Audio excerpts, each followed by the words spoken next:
अब देखो यार, अगर तुम लोग रोमन रेंस के फैन हो तो ये वीडियो तुम्हारे लिए होने वाले गए, क्योंकि डब्ल्यूडब्ल्यूई के रॉयल रंबल के ऊपर रोमन रेंस के मेजर प्लान लीक हो चुके गए। सीएम पंक के लॉकर रूम में प्रॉब्लम क्रिएट करने को लेकर इथन पेज का काफी बड़ा स्टेटमेंट आ रहा है। डब्ल्यूडब्ल्यूई के एक बड़े चैंपियन को रेंडी ऑटम पॉसिबली चैलेंज करने वाले गए। तो गाइज वहीं डब्ल्यूडब्ल्यूई के एनएक्सटी के पहले एपिसोड के बाद एनएक्सटी को लेकर मेजर अपडेट आ रही गए। तो गाइज चलिए बिना किसी देरी के शुरू करते हैं इस वीडियो को, और सबसे पहले बात करेंगे डब्ल्यूडब्ल्यूई के इस हफ्ते के रॉ के व्यूअरशिप की। गाइड यहाँ पर ये बात तो आप सभी को याद होगी, लास्ट वीक जब मंडे नाइट रॉ हुआ था तो डब्ल्यूडब्ल्यूई के रॉ को 1.3 मिलियन व्यूअरशिप मिली थी, जो मंडे नाइट रॉ की one of the lowest viewership थी। बट यहीं इस हफ्ते जब ब्लैक ब्लड का गो होम एडिशन रॉ हुआ तो इस हफ्ते मंडे नाइट रॉ की व्यूअरशिप लास्ट वीक के मुकाबले बढ़ चुकी है, और इस हफ्ते डब्ल्यूडब्ल्यूई के मंडे नाइट रॉ को करीबन यहाँ पर 1.5 मिलियन व्यूअरशिप मिली। और इस हफ्ते का Monday night raw show viewership के मामले में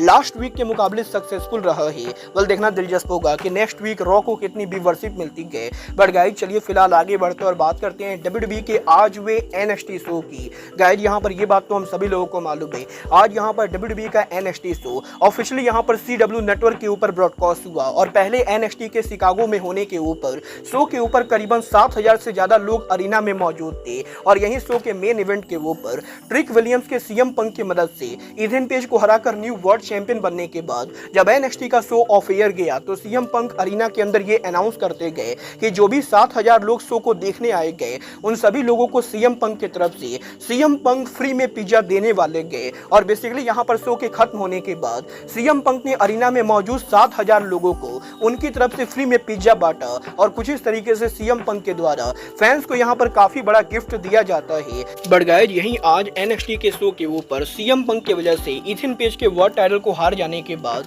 इथन पेज ने यहाँ पर सीएम पंक को सोशल मीडिया पर मॉक कर दिया है, जहाँ पर इथन पेज का ये कहना है कि लोग यहाँ पर इस चीज को सालों से जानते गए कि सीएम पंक लॉकर रूम के अंदर प्रॉब्लम क्रिएट करते गए। आज यहाँ पर सीएम पंक ने एनएक्सटी के लॉकर रूम के अंदर इथन पेज के साथ प्रॉब्लम क्रिएट की गए, और बेसिकली शो के एंडिंग के ऊपर इथन पेज के सीएम पंक की वजह से टाइटल को हार जाने के बाद अब इथन पेज AEW के अंदर सीएम पंक के हुए बैक स्टेज ब्रॉल को मेंशन करते हुए सीएम पंक को सोशल मीडिया पर मॉक कर रहे गए। वेल देखना दिलचस्प होगा कि डब्ल्यूडब्ल्यूई के अंदर क्या डब्ल्यूडब्ल्यूई कंपनी सीएम पंक और इथन पेज के बीच में कभी यहाँ पर कोई मैच करती है या नहीं। बट गाइज चलिए फिलहाल आगे बढ़ते और बात करते हैं डब्ल्यूडब्ल्यूई के वाइपर रेंडी ऑटम की। वेल गाइज बात करें अगर यहाँ पर रेंडी ऑटम की तो गाइज ये बात तो हम सभी लोगों को मालूम है, रेंडी ऑटम ने रिसेंटली डब्ल्यूडब्ल्यूई के अंदर डब्ल्यूडब्ल्यूई के वर्ल्ड चैंपियन गुंथर को चैलेंज किया था, और यहीं ऑटम के गुंथर को चैलेंज करने के बाद अब डब्ल्यूडब्ल्यूई के ऊपर रेंडी ऑटम यहाँ पर एक और बड़े चैंपियन को चैलेंज करने वाले गए। और इस बार ये चैंपियन और कोई नहीं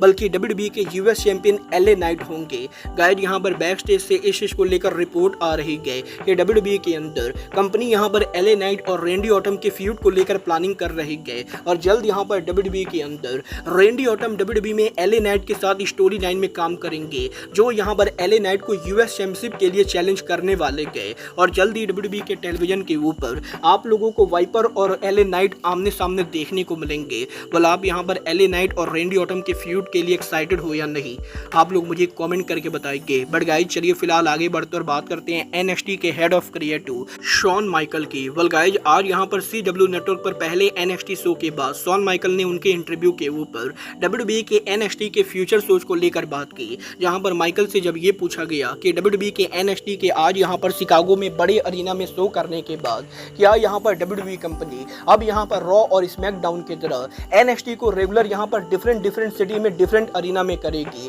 या फिर डब्ल्यूडब्ल्यूई का एनएक्सटी शो एक बार फिर से परफॉर्मेंस सेंटर के ऊपर जाने वाला है। तो गाइड यहाँ पर माइकल जवाब देकर ये कहते गए कि शॉन माइकल यहाँ पर डब्ल्यूडब्ल्यूई के एनएक्सटी को फिलहाल के लिए परफॉर्मेंस सेंटर के ऊपर रखना चाहेंगे, क्योंकि माइकल ये बिलीव करते गए कि डब्ल्यूडब्ल्यूई का एनएक्सटी शो फ्लोरिडा के अंदर काफी बढ़िया शो प्रोड्यूस करता है। बट यहाँ पर इसका मतलब ये बिल्कुल भी नहीं गए कि डब्ल्यूडब्ल्यूई के एनएक्सटी शो ऑन रोड नहीं जाएगी। और गाइड यहाँ पर माइकल का ये कहना है कि वो यहाँ पर डेफिनेटली एनएक्सटी के स्पेशल शो को लेकर अलग अलग सिटीज के ऊपर जाना चाहेंगे, बट वीकली बेसिस के ऊपर वो अब भी यहाँ पर एनएक्सटी के शो को परफॉर्मेंस सेंटर में रखना चाहेंगे। और गाइड यहाँ पर माइकल ने ये कंफर्म कर दिया है कि भले ही इस हफ्ते और नेक्स्ट वीक डब्ल्यूडब्ल्यूई का एनएक्सटी शो डिफरेंट अरीना में होगा, बट उसके बाद डब्ल्यूडब्ल्यूई का एनएक्सटी शो एक बार फिर से रेगुलर परफॉर्मेंस सेंटर पर रिटर्न करने वाला है। बल देखना दिलचस्प होगा कि डब्ल्यूडब्ल्यूई के परफॉर्मेंस सेंटर के ऊपर एनएक्सटी का न्यू सेट डिजाइन कैसा होता है। बट गाइस चलिए फिलहाल आगे बढ़ते और बात करते हैं WWE के ट्राइबल चीफ रोमन रेंस की।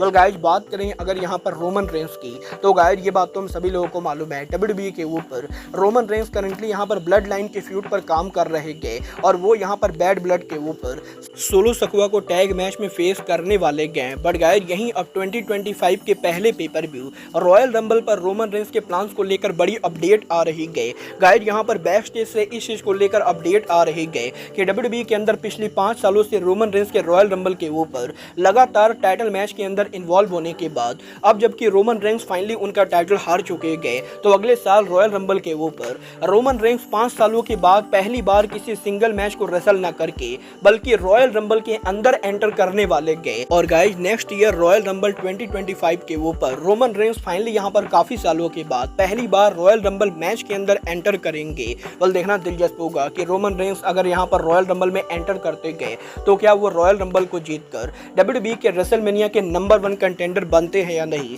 वाल आपको क्या लगता है, सीएम पंक रोमन रेंस में से रॉयल रंबल अगले साल किसको जीतना चाहिए? आप लोग मुझे कमेंट करके बताइए। बट गाइज अब आज के इस वीडियो में बस इतना ही। मैं मिलता हूँ आपसे अपने अगले वीडियो में। बट गाइज तब तक के लिए